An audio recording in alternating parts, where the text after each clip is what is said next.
A temple in ancient Mesopotamia didn't trade in coins, it traded in obligation. Around 3100 BCE, the priests of Lagash faced a problem. They controlled grain. Farmers owed them a portion of every harvest, but grain rots, it spoils. It sits in warehouses growing mold while debts pile up faster than administrators can count them. They needed a way to represent value without moving the physical thing itself. The shekel wasn't born in a marketplace, it was born in a storeroom. The word itself comes from the Akkadian shekel, to weigh. What they weighed was barley.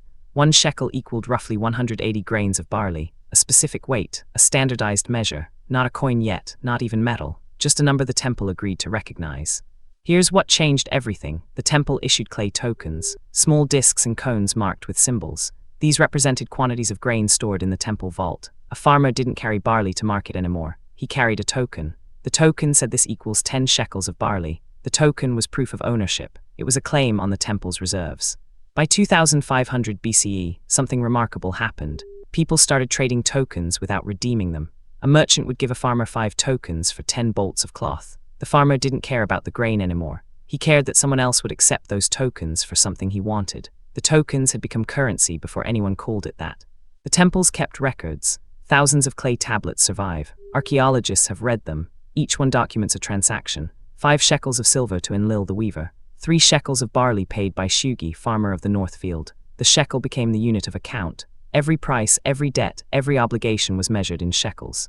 But here's the crucial part. The shekel was never meant to be physical. It was abstract. It was a unit of measurement, like a pound or a meter. The temple's authority made it work. Everyone in Lagash accepted shekels because the temple guaranteed the conversion. The temple was the central bank before central banks existed.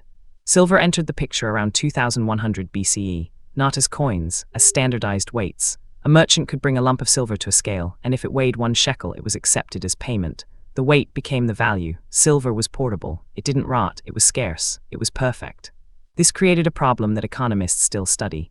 If a shekel of barley and a shekel of silver are both called shekels, are they equivalent? The temple said no. A shekel of silver was worth more. Exchange rates emerged. The first currency conversions happened in Mesopotamian warehouses.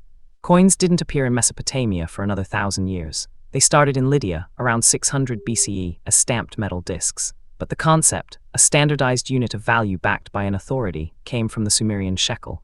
Money wasn't invented by traders. It was invented by institutions that needed to keep track of obligations. The deeper truth, money is fundamentally a story. It's a story a powerful institution tells and enough people believe. The Sumerians told a story about grain. The story was, this temple will honor its promises. For centuries, people believed it. That belief made the shekel real. What happened when the story broke, when temples lost control? Around 1200 BCE, the Bronze Age collapsed. Civilizations fell, trade networks shattered, and the shekel, that abstract measure, lost its meaning. Without the temple to guarantee it, it was just a name, just a word carved into clay. The shekel didn't disappear entirely. It survived because it was useful. Later civilizations adopted it. The Hebrews used it. The Phoenicians used it. For over 2,000 years, the unit of measure created in a Mesopotamian temple remained the standard of value across the known world. Today, the Israeli shekel still carries that name. Same word, same concept. A unit of value backed by an institution, now a nation-state instead of a temple. The continuity is almost invisible, but it's there. Money's origin story is written in that continuity. The Sumerian shekel teaches us something crucial about how the world actually works. Money isn't a thing, it's a system. It's a shared agreement about what has value and why. That agreement requires trust, and trust requires an authority people believe in. Remove the authority, and the system collapses. Every currency that exists today, the dollar, the euro, the yuan, operates on the same principle the Sumerians discovered 5,000 years ago. An institution issues a unit of account. People accept it because they believe the institution will honor its promises. The form changes. The mechanism remains identical. The mystery of the shekel isn't really a mystery. It's a pattern. Humans need to store value and exchange it. Temples, kingdoms, and nation-states solved that problem the same way, by creating a standardized unit everyone agreed to recognize. The shekel was the first, but it wasn't the last.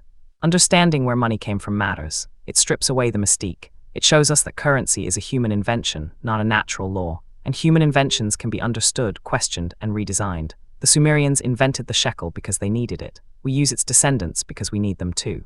This video is for educational and informational purposes only and is not financial advice. Always do your own research. Subscribe for a new unsolved origin story in economic history every week. Subscribe for a new unsolved origin story in economic history every week. This video is for educational and informational purposes only and is not financial advice. Always do your own research.